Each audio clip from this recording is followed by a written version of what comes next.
S'il y a un credo pédagogique chez Hihiloulou, c'est le suivant.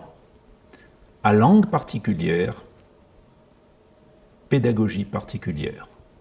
Et je rajouterai à langue et écriture particulière, approche particulière. Le mode principal de diffusion de l'enseignement du chinois, malheureusement, tourne le dos à ce principe, c'est-à-dire qu'il range le chinois finalement parmi les autres langues. Au contraire, en ce qui nous concerne, nous mettons en avant la singularité du chinois. Laquelle? Eh bien que le chinois a deux unités minimales et non pas une seule.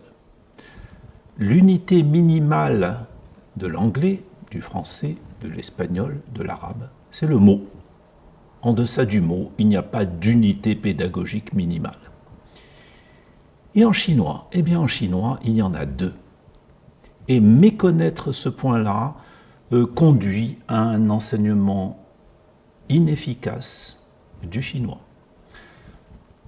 Pour donner un exemple, les mots chinois, en chinois moderne, sont faits un petit peu sur le mode des mots français comme porte-plume, portefeuille, porte-manteau.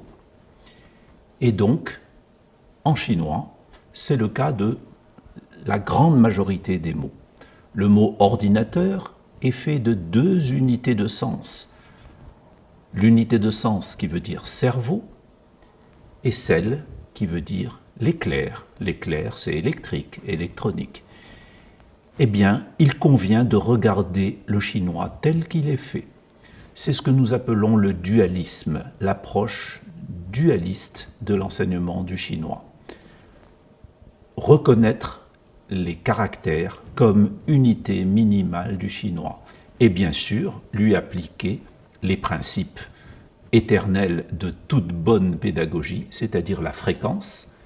Les mots mais aussi les caractères seront sélectionnés pour leur fréquence.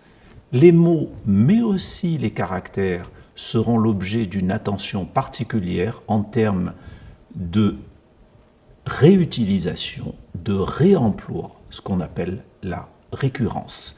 C'est ce qui permettra un enseignement efficace du chinois, ce qui est censé être l'objectif de tout apprentissage.